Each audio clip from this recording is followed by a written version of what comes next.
इसी का उत्तर प्रदेश के चुनाव में एक और भड़काऊ भाषण। तो इंशाअल्लाह ताला उत्तर प्रदेश में एक तारीख रकम करेंगे।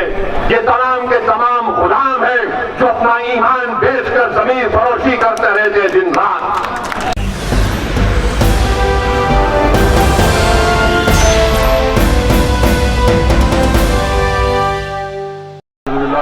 शैतानिर्रजीम बिस्मिल्लाहिर्रहमानिर्रहीम अस्सलामु अलैकुम व रहमतुल्लाहि व बरकातुहू। नशीन बतशरीफ फरमा हमारे भाई मोहतरम अतीक अहमद साहब की अहलिया मोहतरमा शाइस्ता साहिबा, उत्तर प्रदेश के मजलिस इत्तेहादुल मुस्लिमीन के सदर जनाब मोहतरम शौकत साहब, कानपुर के जिला सदर मोइनुद्दीन साहब, शहर सदर यूसुफ मंसूरी साहब, सेंट्रल यूपी के इंचार्ज रफीउल्लाह मंसूरी साहब, यूथ सदर उमर मारूफ साहब,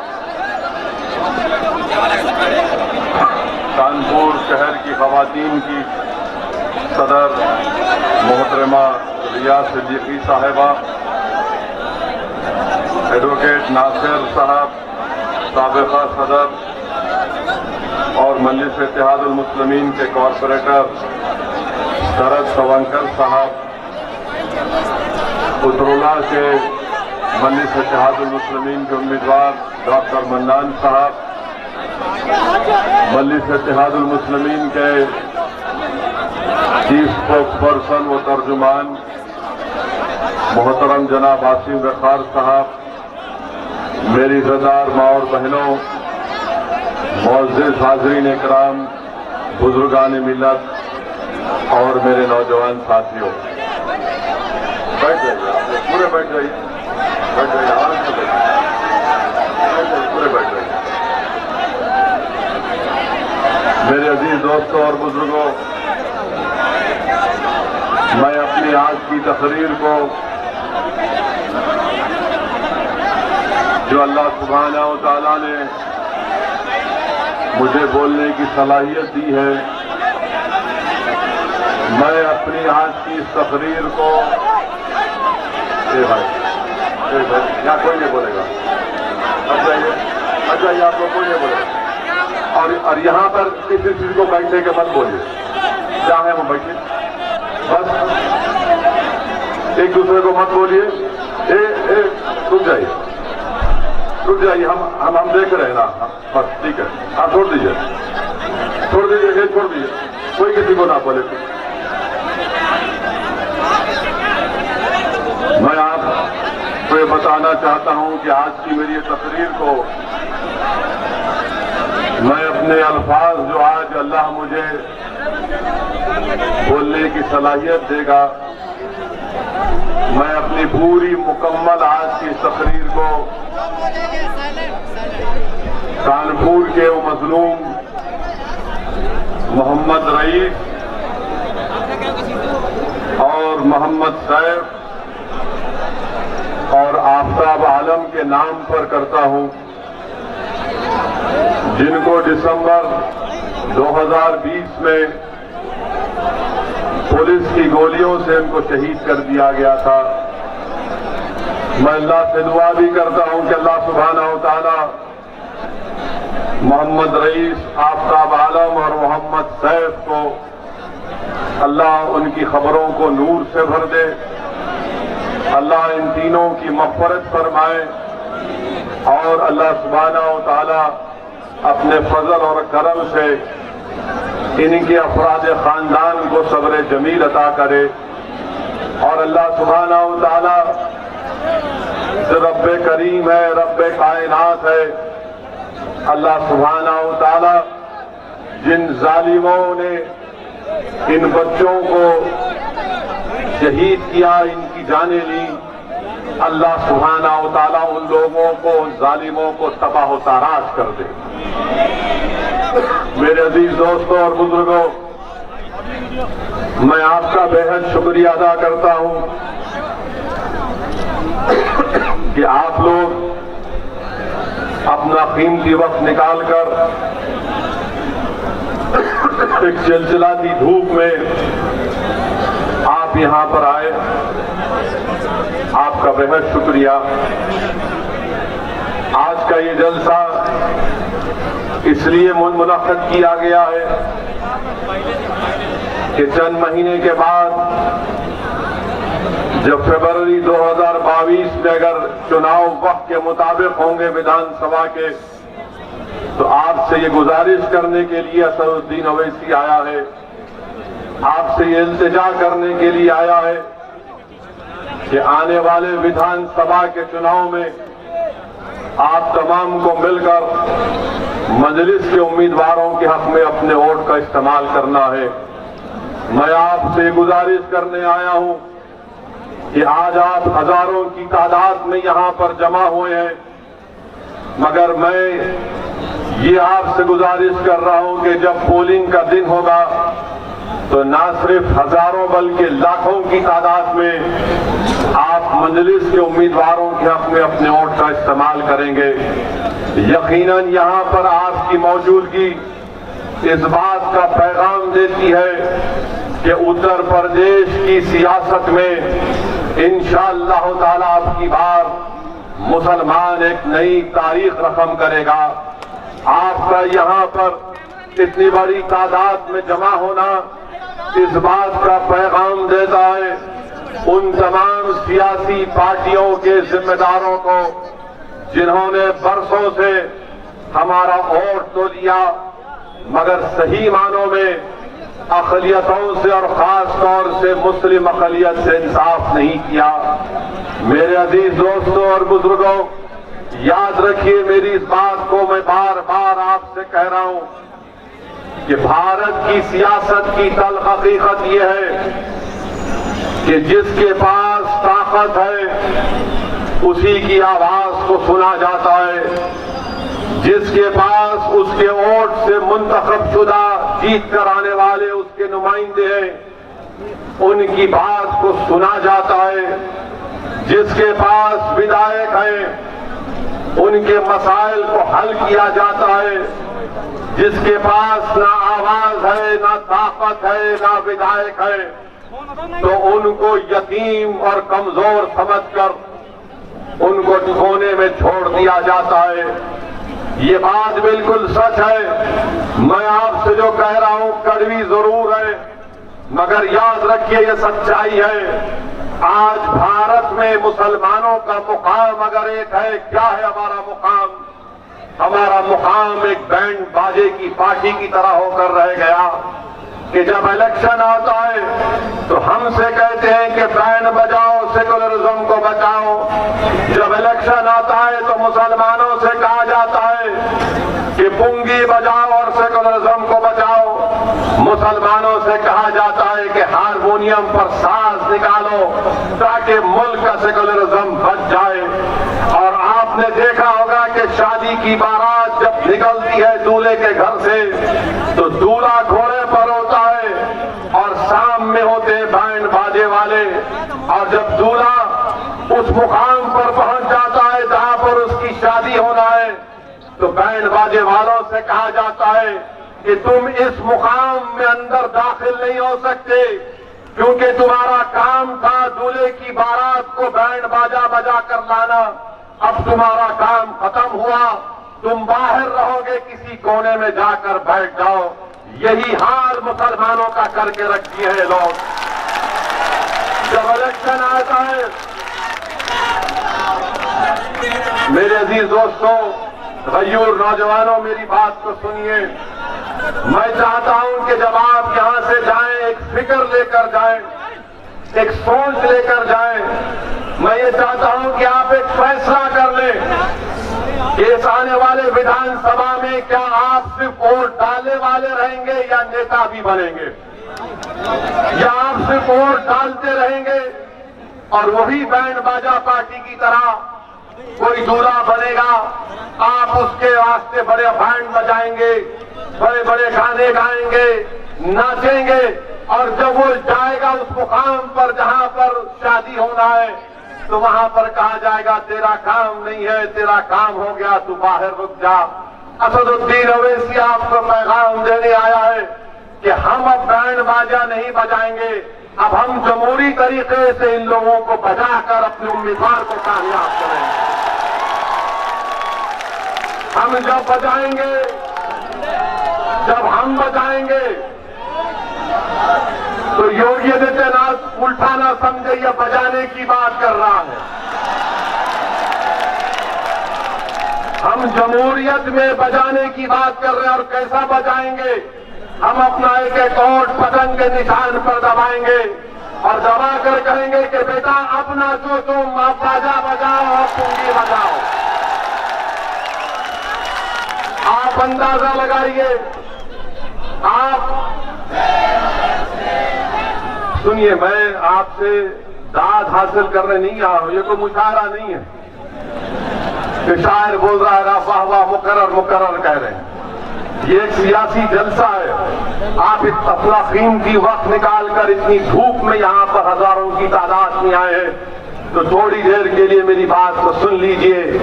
मैं जो कहना चाह रहा हूँ मेरे दिल के जज्बात हैं। जो मैं कहना चाहता हूँ मेरे दिल में, दिमाग में बेचैन मुझे कर देती है जब इन तमाम चीजों को देखता हूँ। तो जब आवाम के दरमियान में आता हूँ तो अपनी तकलीफ को आपके सामने बयान कर रहा हूँ। मेरे अजीज दोस्तों और बुजुर्गों, विधानसभा के चुनाव आ रहे हैं और आपको ये बताना चाह रहा हूँ, आप जानते उत्तर प्रदेश की राजनीति में, उत्तर प्रदेश की सियासत में जिस किसी समाज का नेता है उस समाज की इज्जत की जाती है। अगर कोई ब्राह्मण समाज का है तो उसका नेता है, अगर कोई ठाकुर है तो कहेगा कि योगी ठाकुर है हमारा नेता है, अगर कोई यादव है तो कहेगा अखिलेश हमारा है, अगर कोई दलित है उसमें जाटव है तो कहेगा कि बहन जी है हमारी नेता, और अगर कोई कुर्मी होगा तो कहेगा कि अनुप्रिया हमारी बहन हमारी नेता है, कोई आगरे का बागेल होगा तो कहेगा कि वो हमारा नेता है। बताओ, अपने दिल पर हाथ रख के मैं तुमको अल्लाह का वास्ता देता हूं, तुम्हारा नेता कौन है उत्तर प्रदेश में? नहीं, आपका नेता उत्तर प्रदेश में कौन है बताओ? कोई तुम्हारा नेता है मुसलमानों का? नहीं, दिल पे हाथ रखकर पूछो, अपने आप से सवाल करो।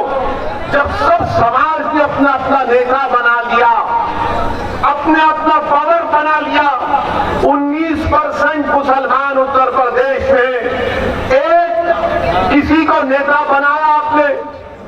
ये मुझसे मत कहो, ये अपने आप से कहकर दिलासा मत दो कि नहीं ये पार्टियां किसी को नेता बनाने नहीं देती हैं। मेरे अजीज दोस्तों और बुजुर्गों, ये जो जमहूरियत है, भारत का संविधान आपको इस बात की इजाजत देता है कि आप नेता बने, और अगर ये नाम निहाद सेकुलर पार्टियां अगर आपको नेता नहीं बनाना चाहती है तो क्या आप खामोश बैठ जाएंगे? क्या आप आगे बढ़कर अपना हक हासिल नहीं कर सकते? मैं आपको बताने आया हूं कि असदुद्दीन ओवैसी यहां पर अपनी मकबूलियत के लिए या अपनी अना की तस्कीन के लिए नहीं आया। असदुद्दीन ओवैसी उत्तर प्रदेश को इसलिए आया है, आता रहेगा इंशाअल्लाह ताला, जब तक अल्लाह मुझे जिंदा रखेगा उस वक्त तक आता रहूंगा, उस वक्त तक आता रहूंगा जब तक अल्लाह मेरे जिस्म में एक सांस को बाकी रखेगा। मैं अपने मरने से पहले, अल्लाह मुझे बुलाने से पहले, मेरी एक ही ख्वाहिश है कि उत्तर प्रदेश में असदुद्दीन ओवैसी से बेहतर एक नहीं बल्कि 100 नेता बने जो आपकी आवाज सुन सके। ये काम आपको करना है। और याद रखो, इस तरह जज्बाती नारे मारने से कोई नेता नहीं बनता, ना इस तरह की जज्बाती बातों से नेता नहीं बनता। नेता उस वक्त बनता जब आप मुत्तहिद होंगे, जब आप इत्तेहाद को मजबूत करेंगे। देखो, यादव 11% है मगर मुत्तहिद है, ठाकुर है, ब्राह्मण है, बनिया है, जाटव है, मुत्तहिद है। अगर कोई इंतशार का शिकार है कोई मुत्तहिद नहीं है तो मुसलमान है। आप मुत्तहिद नहीं है। मुझे शिकायत गैरों से नहीं, मुझे शिकायत आपसे है। मुझे मेरा हक बनता है कि मैं आपसे शिकायत करूं। मैं इस सरजमीन का नहीं हूं, मगर मेरा और तुम्हारा जो रिश्ता है ना, वो खून का नहीं है, ना बरादरी का। मेरा और तुम्हारा रिश्ता वो है जिसको पाक रब्बुल आलमीन ने कलमे तौहीद के नाम पर मुझोड़ दिया। उस रिश्ते की बुनियाद पर तुमसे कह रहा हूं कि आपको तब्दीली लाना पड़ेगा अपने आप में। और अल्लाह ने फरमा दिया कुरान में कि अल्लाह उन लोगों को कभी नहीं बदलता जो अपने आप को बदलना नहीं चाहते। आप अगर बदलेंगे, अपनी पार्टी को मुत्तहिद होकर मजबूत करेंगे, तो इंशाअल्लाह ताला उत्तर प्रदेश में एक तारीख रकम करेंगे। मुझे मालूम कि मेरी आज के इस तकरीर के बाद ये जो सेकुलर लिबरल जो कहते हैं, ना सेकुलर है ना लिबरल है, ये तमाम के तमाम गुलाम है जो अपना ईमान बेचकर जमीन फरोशी करते रहते दिन रात। ये लोग अब कहेंगे देखो ओवैसी कानपुर को आया और कानपुर को आकर वो आपके वोट को तोड़ना चाहेगा। उत्तर प्रदेश में अब चल रहा है कि पूरे मुसलमान एक होकर वोट दो। मैं भी कह रहा हूं कि एक होकर वोट दो, मगर किसको वोट दो? एक होकर, एक होकर किसको वोट देंगे बताओ? क्या तुम समाजवादी पार्टी को एक होकर वोट दोगे? क्या तुम एक होकर बीएसपी को वोट दोगे? क्या तुम एक होकर कांग्रेस को वोट दोगे? क्या तुम एक होकर बीजेपी को वोट दोगे? तो फिर किसको वोट दोगे? नहीं, आप मुझे नहीं, अपने आप को वोट देंगे इस बार इंशाअल्लाह ताला। इस बार आप अपने आप को वोट देंगे अपने मुस्तकबिल के लिए, अपने बच्चों के रोशन मुस्तकबिल के लिए। अब ये बात आप समझिए कि अब शाम से शुरू हो जाएगा टीवी पर, शाम के 6 बजे 9 बजे 10 बजे हमारा निकाह करने तैयार हो जाते हैं। ओवैसी का उत्तर प्रदेश के चुनाव में एक और भड़काऊ भाषण। अच्छा, बुलाते किसको है? कांग्रेस को बुलाते, समाजवादी को, बीएसपी को, बीजेपी को बुलाकर मजलिस कदमी को बिठाकर पूछते ये मुस्लिम वोट की क्या बात कर रहे हैं? तो पूरे बीजेपी, एसपी, कांग्रेस सब मिलके बोलते ना ना ना, ये तरह की फिरका परस्ती की बात, कम्युनिज्म की बात नहीं करनी चाहिए थी ओवैसी को। मैं ये कह रहा हूं कि तुम क्यों नहीं खुल के कहते? तुम क्यों नहीं कहते, चाहे बीजेपी हो, बीएसपी हो, कांग्रेस हो, एसपी हो, कि हिंदू भी मिलकर वोट दो? बोलो ना, क्यों नहीं बोलते? नहीं बोलेंगे वहां पर, इसलिए नहीं बोलेंगे कि डरते हैं बोलने के लिए। असदुद्दीन ओवैसी सिर्फ अल्लाह से डरता, सच बयान कर रहा है आपके सामने। सुनिए, कानपुर के पार्लियामेंट के इलेक्शन में कौन जीता? यहां से कौन जीता? सांसद कौन सी पार्टी का है? डरिए मत, जोर से बोलिए। क्या आपने उसको वोट दिया? क्या आप किसी को जानते? कानपुर में मुसलमान ने वोट दिया? क्या आप किसी उत्तर प्रदेश में किसी मुसलमान को जानते जिसने मोदी और योगी को वोट दिया? फिर कैसे जीता? कैसे जीता? फिर कैसे जीता बताइए ना, कैसे जीता? किसने जिताया? अब हम ये सवाल करते हैं तो इनके पास जवाब नहीं रहता। यानी मुस्लिम वोट की बात आएगी, तुम हमको छोड़कर नहीं जाना, तुम हमारे घर के नौकर हो, गुलाम हो, कैदी हो, तुम अपने मुस्तकबिल के बारे में नहीं सोचता, हम तुम्हारे आका हैं, हम सोचेंगे। मगर जहां पर हमारे हिंदू भाइयों के वोट का मामला आएगा, हमारे ब्राह्मण भाइयों के वोट का मामला आएगा, यादव भाइयों के वोट का मामला आएगा, ठाकुरों के वोट का मामला आएगा, जाट के वोट का मामला आएगा और अदर बैकवर्ड क्लास के वोट का मामला आएगा, सब खामोश बैठे रहेंगे। वो नहीं कहते ये बात। आप मेरी बात को याद रखना, जैसे जैसे चुनाव करीब आएगा लोग आएंगे जिसको मैं दल्ले कहता हूं, वो दल्ले आएंगे तुम्हारे दरमियान में जिन्होंने अपना जमीर बेच चुके हैं। और मैं इन दल्लों से कहा आओ मेरे से मुकाबला करो, बहस करो, तुम 10 मिनट नहीं कर सकते मेरे सामने।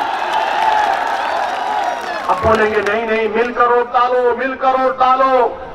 देखो याद रखो, हम जब बचपने में थे तो हमने कहानी पढ़ी थी कि कहानी में था कि बच्चों को कहा जाता कि सो जाओ, शेर आएगा, पूरा डाकू आएगा, ये आएगा, वो आएगा। मेरे भाई, आपके इस बोलने से क्या हासिल हुआ बताइए? क्या आपने बीजेपी को रोक पाया? आपने वोट नहीं दिया, मुसलमान ने तो बीजेपी को वोट नहीं दिया। 2019-2014 में पूरे मुल्क में, पूरे भारत में खाली 6% मुसलमानों ने बीजेपी को वोट दिया। अब आप बताइए फिर कैसे जीता मोदी? इसका जवाब आपके दिल में है, आपको मालूम है, आपको फैसला करना है।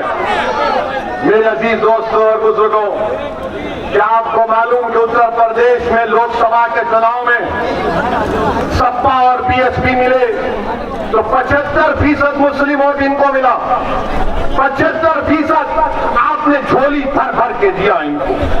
आपके दिमाग में बात पैदा हो के डाल लाए मुझे मोदी को हराना है। अच्छा किया आपने, मगर हुआ क्या?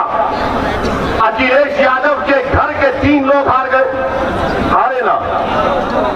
कांग्रेस पार्टी के राहुल गांधी अमेठी से हार गए, हारे ना।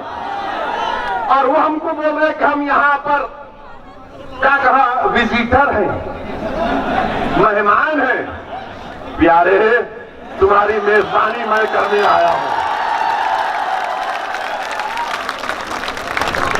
15 लोकसभा सीट पर सपा और बीएसपी कामयाब हुए। एक सीट पर मोहतरमा सोनिया गांधी साहिबा कामयाब हुई। अब आप सोचिए 75% आपने वोट दिया तो पूरे उत्तर प्रदेश में ये बीएसपी, सपा, कांग्रेस के 16 लोग जीते, बाकी पर बीजेपी जीत गई। मैं जिम्मेदार हूं इसका। क्या मेरा कैंडिडेट था? क्या मजलिस इत्तेहादुल मुस्लिमीन का कोई उम्मीदवार था?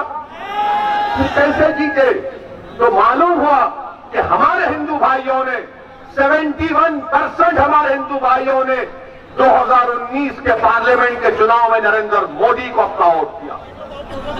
इसका जवाब दो। जो असदुद्दीन ओवैसी पर इल्जाम लगाते हैं, तुम्हारा इल्जाम झूठ है। कैसे हार गया तुम्हारा राहुल गांधी? किसने हराया राहुल गांधी को? क्या मेरे अजीमनाथ उड़कर अमेठी को जाकर लोगों को बोले? क्या मैंने कान में आयतल कुर्सी पढ़ के फूंक दिया सबके? फिर कैसे हारा राहुल गांधी बताओ? राहुल गांधी इसलिए हारे क्योंकि उनको मुस्लिम वोट मिला मगर हिंदू वोट नहीं मिला, इसलिए वो हार गए।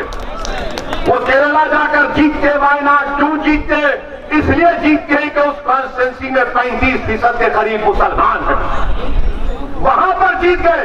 अमेठी में नहीं थे, अमेठी में हार गए। मगर हारने का राज, हारने की वजह नहीं, ओवैसी की वजह से हारे। यानी अब ये हाल हो गया कि अगर इनके घर में कल भैंस दूध नहीं देगी तो बोलेंगे ओवैसी सामने से गया था। कल सुबह 4 बजे सुबह में मुर्गा भांग नहीं देगा तो बोलेंगे नहीं, ओवैसी की तकरीर रात में मुर्गा ने सुना था, इससे पुकारना भूल गया। और अगर कोई 50 साल का होकर भी शादी ना करे तो बोलेंगे नहीं, इसमें भी सोचना पड़ेगा क्या वजह। यानी हर चीज की जिम्मेदारी मुझ पर, हर चीज की जिम्मेदारी मुझ पर। मेरे अजीज दोस्तों और बुजुर्गों, मैं आपको बताने आया हूं कि हर समाज का लीडर है, हर समाज के पास उनकी एक सियासी पहचान है, उनकी क़यादत है और इसीलिए उनके मसाइल हल होते हैं। पूछो, आप बताओ अपने आप से कि CAA का जब कानून पार्लियामेंट में बनाया जा रहा था, पूरी पार्लियामेंट में बीजेपी के 300 MP के सामने, अमित शाह के सामने किसने बताया कि CAA का कानून काला कानून है?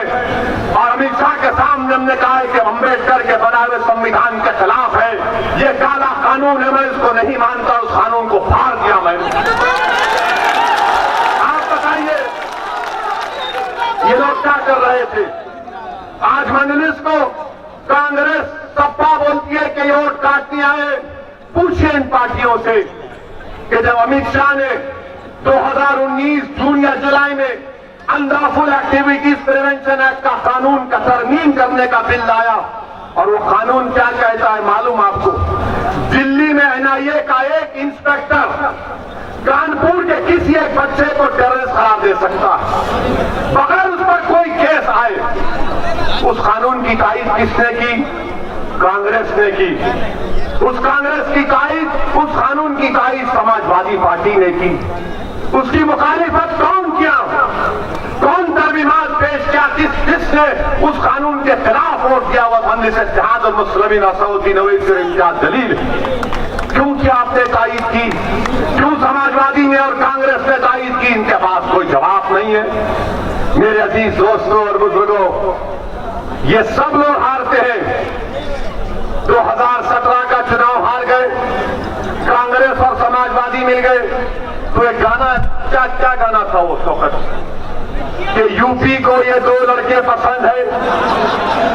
कहा था ना, यूपी को ये दो लड़के पसंद है। बह गए 300, बीजेपी जीत गई।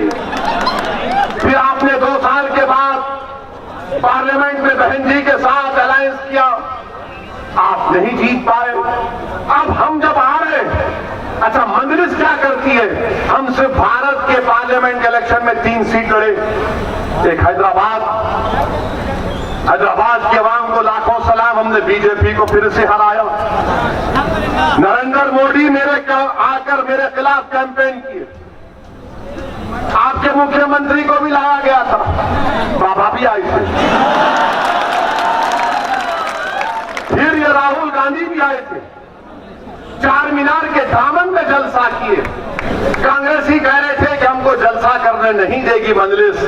हमने कहा करो चार मीनार के दामन में। हमारे लोकल डीसीपी साहब बोले कि सर आपको कोई एतराज नहीं है। बोले हम क्यों एतराज है, कोई कहीं पे कर सकता। जलसा किए, मीडिया के लोग आकर पूछे कि इनका जलसा हुआ। मैंने कहा हाँ, ये चार मीनार हमारे अब्बा की इमारत है, अब्बा के सामने आई है। कुछ नहीं चला, हार गए।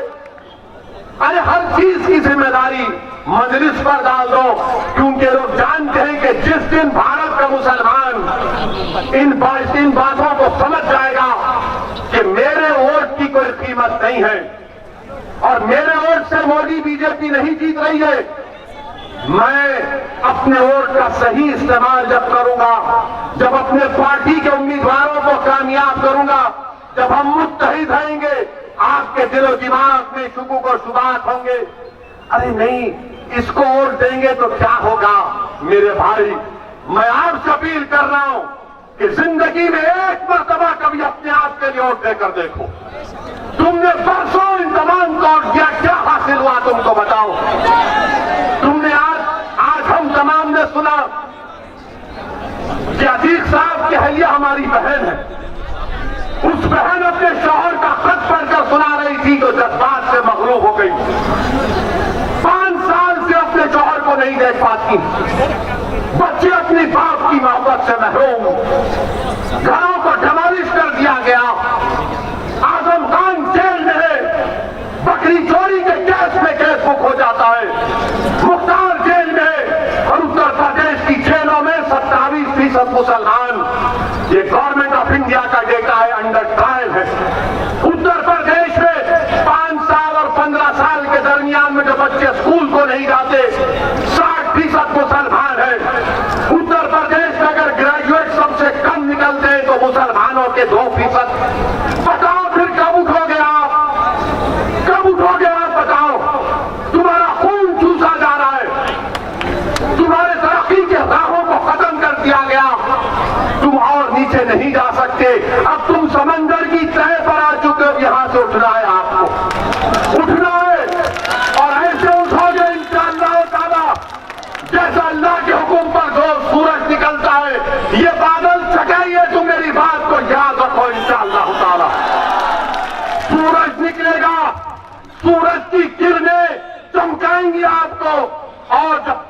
आएगी तो दुनिया समझेगी कि हाँ, जिसको हमने 60 साल झूठ और धोखा देकर दबा कर रखा, आज वो बाशऊर हो चुका है, आज वो अपने हक को पहचान चुका है, आज वो उठ चुका है। याद रखो, अगर आज आप नहीं उठेंगे तो नुकसान किसका होगा? नुकसान समाजवादी का नहीं होगा, नुकसान बीजेपी का नहीं होगा, नुकसान कांग्रेस का भी नहीं होगा, नुकसान हमारा होगा। मैं नौजवानों से, उनके बड़ों से अपील कर रहा हूं कि आपने अपनी जवानी को लुटा दिया इन तमाम लोगों के लिए, खुदा के लिए इन बच्चों की जवानी को मत लुटने दीजिए। मैं अपनी मां और बहनों से अपील करने आया हूं कि आपने रातों में कभी तुमने चैन की नींद नहीं सो सकी। हमारी मां रात में करवट लेती थी कि मेरा बच्चा अभी तक घर को नहीं आया, मेरे बच्चे का स्कूल के फीस का इंतजाम कैसे करेंगे, मेरे शौहर की नौकरी का क्या होगा। अगर कहीं से पटाखे की आवाज आ गई तो मां का कलेजा हिल जाता है कि कहीं मेरे बच्चे को गोली तो नहीं लग गई, कहीं मेरे बच्चे को गोली तो नहीं लग गई। मेरे भाई, ये कब तक इस गैर यकीनी कैफियत में हम जिंदगी गुजारेंगे? जमहूरियत है, संविधान है, और संविधान भारत का आईन आपको इजाजत देता है कि अपने वोट से अपनी क़यादत को बनाओ, मुझे मत बनाओ। मैं आज हूं, कल इस दुनिया से चला जाऊंगा, मैं भी जमीन की ग़िज़ा कभी बन जाऊंगा, मगर आपके लिए आया हूं और आपके लिए आता रहूंगा। आप याद रखो मेरी इस बात को कि मैं आप तमाम को, भारत के हर मजलूम अवाम को अपने पलकों पर रखता हूं, हर कमजोर को अपने पलकों पर रखता हूं। मैं जब इस दुनिया से जाऊंगा तो मेरी एक ही ख्वाहिश है कि अल्लाह मुझे अपने जिस्म से रूह निकालने से पहले मैं ऐसे नुकूल छोड़ जाऊं कि हर कोने में भारत का 100 ओवैसी से बेहतर एक सियासी कायद, एक सियासी रहनुमा बन सके। मेरे अजीज दोस्तों और बुजुर्गों, आप और सुनना चाह रहे या खत्म कर दें? गर्मी तो नहीं हो रही? बोले, थके तो नहीं ना? थके तो नहीं ना? बोर तो नहीं हो रहे ना? तो ठीक है, अब इतना बोलेंगे कि इंशाअल्लाह ताला विधानसभा के चुनाव तक, उसके बाद भी जिंदगी भर बोलते रहेंगे। और ये तमाम लोग बीजेपी हो, हम कल इलाहाबाद जा रहे थे, गाड़ियों का काफिला है, ये बजरंग दल के लोग बैठ के आ गया, कोई नहीं आना। हमारा जलसा इलाहाबाद में हो रहा तो सपा, बीएसपी, कांग्रेस ने एक अफवाह फैला दी, रूमर, नहीं आ रहे। यहां भी फैली, होता है। इससे मालूम हो गया कि कितने झूठे हैं ये, कितने झूठे हैं। मेरे अजीज दोस्तों और बुजुर्गों, हम जब बोलते हैं तो कहते बहुत बोलता है, इसके बोलने से तकलीफ होती है। अब आप एक बार, नहीं चाय कड़वी नहीं, याद रखो, असदुद्दीन ओवैसी के बारे में किसी ने अच्छा कहा कि चाय की प्याली तो गर्म होती है मगर केतली उससे ज्यादा गर्म होती है, समझे ना? अब हमारा हाल ऐसा है, किसी एक आलिम दीन ने मुझे समझाया कि एक बाप और बेटा मिलकर कानपुर को आ रहे थे, बहुत सालों पहले, और 100 साल पहले से घोड़े पे बैठकर आ रहे थे। तो किसी एक आदमी ने कहा, ये क्या बात है, बेटा बैठा है, बाप बैठा है, बेटों का उठो, बाप को बैठने दो। तो बेटा बोला, हाँ बाप को तकलीफ हो रही है, आराम से। बेटा उतर गया, थोड़ी दूर चले तो फिर किसी ने कहा, ये क्या तू कैसा बाप है, तेरा बेटा चल रहा है, तू उतर। तो वो भी उतर गया, बेटा बैठ गया। बाद में किसी ने कहा, तुम कैसे इंसान हो, जानवर पर जुल्म कर रहे, दोनों उतर गए। तो यही हाल करके रखिए, हर बार कुछ ना कुछ बात करते हैं। अच्छा, हम हमारे बोलने पे इनको इतराज, आप ईमानदारी से हम कह रहे हैं, हर बात सच्चाई से कह रहे हैं इंशाअल्लाह। मौलाना कलीम सिद्दीकी को जानते आप लोग? जानते हो, सुना होगा ना उनके बारे में? सुना नहीं सुना? उनको उत्तर प्रदेश के एटीएस ने गिरफ्तार किया ना? किसने बोला उनके बारे में? किसी ने बोला? किसी कांग्रेस के राहुल गांधी ने बोला? सपा के अखिलेश यादव ने बोला? बीएसपी के बहन जी ने बोला? कांग्रेस के राहुल ने बोला? क्यों नहीं बोले? क्यों नहीं बोले? क्यों नहीं बोले? सोचो, क्यों नहीं बोले? नहीं, इसलिए नहीं बोले, अगर बोलेंगे तो दूसरों का वोट नहीं मिलेगा। अगर बोलेंगे तो दूसरों का वोट नहीं मिलेगा। हमको गुजरात से कोई लोग फोन किए, वो फोन करके बोले कि क्या अभी तक आपने कुछ नहीं कहा, क्यों खामोश हो गए वैसी? मैंने कहा आपका किस सियासी पार्टी से ताल्लुक है? बोले उससे आपको क्या करना है? मैंने कहा मैं जानना चाहता हूं कि आपके सियासी बाप कौन है? तो बोले राहुल। मेरा चलिए आपके बाप का पता तो चल गया। मेरा क्यों नहीं बोले? तो बोले ओवैसी साहब, हम दिल से आपको चाहते, मगर कांग्रेस में हम क्या करें? मैंने कहा तुम्हारी बात सुनकर करबला के मैदान में इमाम हुसैन ने जब यजीद के जालिमों को, वो यजीद पलीद की फौजियों को नमाज पढ़ाया, तो इमाम हुसैन ने कहा था कि क्या तुम नहीं जानते कि मैं रसूलुल्लाह सल्लल्लाहु अलैहि वसल्लम का नवासा हूं? क्या तुम नहीं जानते कि मेरी जबान रसूलुल्लाह सल्लल्लाहु अलैहि वसल्लम ने अपनी जबान उस पर रखी? क्या तुम नहीं जानते कि रसूलुल्लाह सल्लल्लाहु अलैहि वसल्लम ने मुझे अपने कंधों पर बिठाया? तो यजीद के फौज के सिपाहियों ने, जालिमों ने कहा कि इमाम हुसैन, हमारा दिल आपके साथ है मगर तलवार यजीद के साथ है। दिल आपके साथ है मगर तलवार यजीद के साथ। मेरे अजीज दोस्तों और बुजुर्गों, अब दिल भी हमारा साथ होगा, दिमाग भी एक जगह पर होगा, और दिमाग में कोई खौफ को आने मत दीजिए सिवाय अल्लाह के। दिल में सिवाय रसूल की मोहब्बत में किसी की बशर की मोहब्बत को आने मत दीजिए, और बेखौफ होकर मंजिल को जब हमने ये कह दिया, फिर हमको उत्तर प्रदेश से भी एक फोन आया, समाजवादी पार्टी के एक नेता का फोन आया, नाम नहीं बताएंगे। हमने पूछा क्यों नहीं बोलते? अरे कैसा बोलेंगे सर, अगर भैया जी बोलेंगे तो वोट नहीं मिलेगा। तो खैर, हमने मौलाना कलीम सिद्दीकी के बारे में कहा, और आज भी कह रहे हैं कि उनके वकील से हमारी बात हुई, और उनके वकील ने साफ कह दिया कि केस में कोई दम नहीं है। योगी सरकार सिर्फ मौलाना कलीम को सताना चाहती है, ये केस नहीं टिकेगा, मगर ये तकलीफ देना चाहते हैं। आप बताइए, बोलते नहीं है, बोलने की हिम्मत नहीं है, मगर वोट लेने जरूर आएंगे। वोट लेने आएंगे, मिलकर वोट डालो, ओवैसी की बात से मचाओ। अरे मौलाना कलीम के बारे में बोलो। अच्छा, मैं इन कांग्रेसियों से पूछना चाहता हूं, बाबरी मस्जिद का फैसला आया, बाबरी मस्जिद का क्रिमिनल केस का भी फैसला आया, जिसमें कोर्ट ने कहा कि कोई भी मुजरिम नहीं है। मैंने उस फैसले के ताल्लुक से कहा, कैसे मुमकिन है? ये गलत फैसला है। हमने मोदी से मुतालबा किया कि उस फैसले के खिलाफ अपील करो हाई कोर्ट में। क्या तुमने कांग्रेस, सपा, बीएसपी से सुना कि उस फैसले के खिलाफ अपील करना? क्यों नहीं बोलते आप? मेरे अजीज दोस्तों और बुजुर्गों, ये इनकी हिमाकत नहीं है, मुनाफिकत है कि मजलिस के बढ़ते हुए खत्मों को देखकर खौफ खाते हैं। मेरे अजीज दोस्तों और बुजुर्गों, CAA का एहतजाज हुआ तो रईस को जो बर्तन धोता था उसको गोली मार दी गई।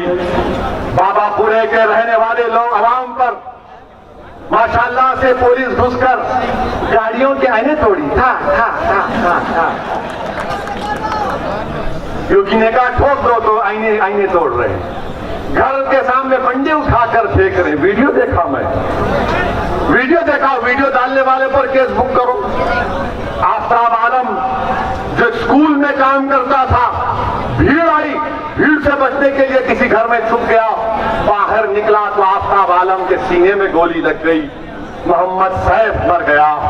बताइए मेरे अजीज दोस्तों और बुजुर्गों, उन माओं पर, उन घर वालों पर क्या गुजरती होगी। मेरे अजीज दोस्तों और बुजुर्गों, मुत्तहिद रहिए, अपने वोट का इस्तेमाल करिए, अपने वोटों का सौदा होने मत दीजिए, अपने वोटों का सौदा होने मत दीजिए। और मैं हमारे अतीक अहमद साहब की अहलिया से, भाभी की मौजूदगी में कहना चाह रहा हूं, मैं इनको टिकट नहीं दूंगा, ये टिकट देंगे इंशाअल्लाह ताला, ये टिकट देंगे, आप टिकट देंगे, उत्तर प्रदेश का मुसलमान टिकट देगा। और मुझे इसकी कोई परवाह नहीं है कि जो टीवी वाला बोलता है बोले, जो लिखता है लिख ले, अरे तुम क्या करोगे, क्या लिखोगे, क्या बोलोगे, मेरी इज्जत की जिम्मेदारी अल्लाह दिया है, मेरी रोजी की जिम्मेदारी अल्लाह दिया है, मेरी दीन और दुनिया की कामयाबी का फैसला अल्लाह करेगा। मुझे आंख से बताएगा तो सरकार दो आलम सल्लल्लाहु अलैहि वसल्लम की सिफात। अब तुम मेरा कुछ नहीं कर सकोगे, हाँ तुम मेरी जान ले सकते, हाजिर हो प्यारे, ले लो, मैं तैयार हूं, क्योंकि वो जान तुम नहीं लोगे और रब्बे करीम फैसला कर चुका है कि कौन इस दुनिया में कितने दिन जिंदा रहेगा। मेरे अजीज दोस्तों और बुजुर्गों, अब ये जो यहाँ पर अगर थोड़े बहुत कांग्रेस के सपा के लोग हैं, वो बोलेंगे ये ज्यादा हमको ही बोल रहे हैं, बाबा को नहीं बोले, मोदी को नहीं बोले। पहले जो है कमजोर को बोला जाता है, उसके बाद तुम्हारे से जो ज्यादा ताकतवर है उसको बोला जाता है। हमारी नजर में ताकत तो सिर्फ अल्लाह के पास है, ना योगी के पास है, ना मोदी के पास है, ताकत जमीन और आसमान के बनाने वाले के पास।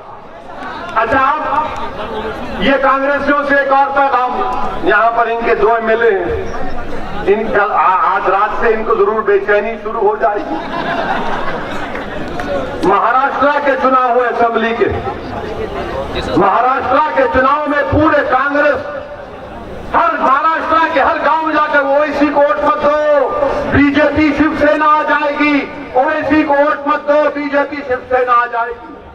बात सादा दिल मुसलमान हमारे बुजुर्ग हैं, वो समझ करे नहीं, मुझे कई मिलकर बोले आप वोट देंगे तो बीजेपी शिवसेना आ जाएगी। अब अपने बुजुर्गों से बोले कि चाचा ये यहाँ पर शिवसेना कांग्रेस मिलने वाले, बोले नहीं हम नहीं दे सकते। जो नौजवान था वो तो तय कर चुका था कि अब के बाद हम ओवैसी का साथ देंगे। तो इलेक्शन हो गया, इलेक्शन होने के बाद क्या किया कांग्रेस ने, शिवसेना का मुख्यमंत्री बना दिया, शिवसेना को चीफ मिनिस्टर बना दिया, हमारे नाम से डराकर वोट तो लिया मुसलमानों का महाराष्ट्र के, और शिवसेना को मुख्यमंत्री बना दिया। मेरे अजीज दोस्तों और बुजुर्गों, इन बात पर आपको गौर करना है और बीजेपी को हराना है इंशाअल्लाह ताला। इस चुनाव में हराएंगे ना योगी को, हराएंगे ना योगी को, पूरे अज़म के साथ योगी को हराएंगे, मोदी को हराएंगे इंशाअल्लाह। योगी भी हारेंगे, मोदी भी हारेंगे। आप ये बताइए, रुक जाइए, अब इन्होंने क्या किया कानपुर में,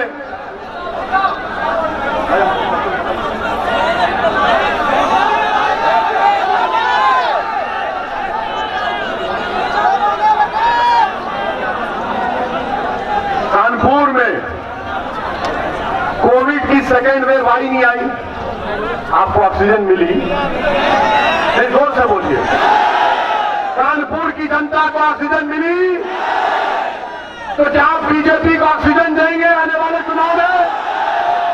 क्या बीजेपी का ऑक्सीजन बंद करेंगे? बंद करेंगे नहीं करेंगे? अरे डरो मत प्यारे, जोर से बोलो, तो लगाओ मेरे साथ नारा, नारे तकबीर, नारे तकबीर। कानपुर में योगी जी मामला गर्म हो गया। कानपुर में 75 टन ऑक्सीजन की जरूरत थी, तो योगी आदित्यनाथ की सरकार सिर्फ 18 टन ऑक्सीजन दे रही थी। मैं उत्तर प्रदेश और कानपुर की जनता से अपील कर रहा हूं,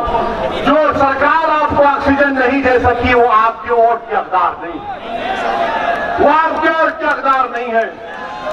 कानपुर की टैनरीज को खत्म कर दिया गया, कानपुर की चमड़े की इंडस्ट्री को खत्म कर दिया गया, नहीं किया गया। आप ये योगी के बारे में सुनिए। जनवरी 2019 में 130 जजमुआ में फैक्ट्रियों को बंद कर दिया गया।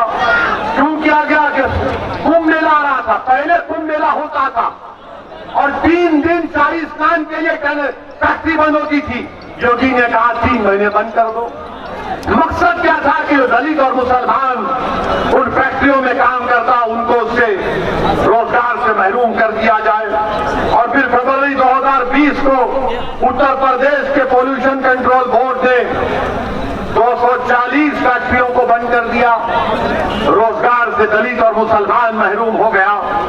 और आपको मालूम, लेदर इंडस्ट्री ने कहा कि सितंबर 2020 तक 2100 करोड़ का नुकसान हो गया। इसकी जिम्मेदारी योगी जिस अनाज पर आती है। मार्च 2021 में करीब 90 जमुआ में फैक्ट्रीज को बंद कर दिया गया। मेरे अजीज दोस्तों और बुजुर्गों, मेरी आपसे गुजारिश है कि आप कानपुर के मुकद्दर को बदलिए। यहां पर अंडरग्राउंड केबलिंग की गई। बारिश आई तो शॉर्ट नहीं लगता रोड पे, आपको लगता है ना? केबलिंग 4 फीट क्यों नहीं चाहिए थी, 1 फीट की कर दी है। योगी आदित्यनाथ की सरकार से जाकर कहो कि आपने रोजगार दिया तो कहीं सबको दे दिया।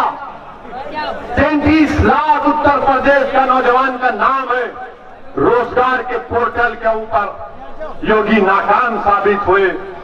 गैस की कीमत कितनी है? गैस सिलेंडर की 14 लीटर गैस की सिलेंडर की कीमत कितनी है?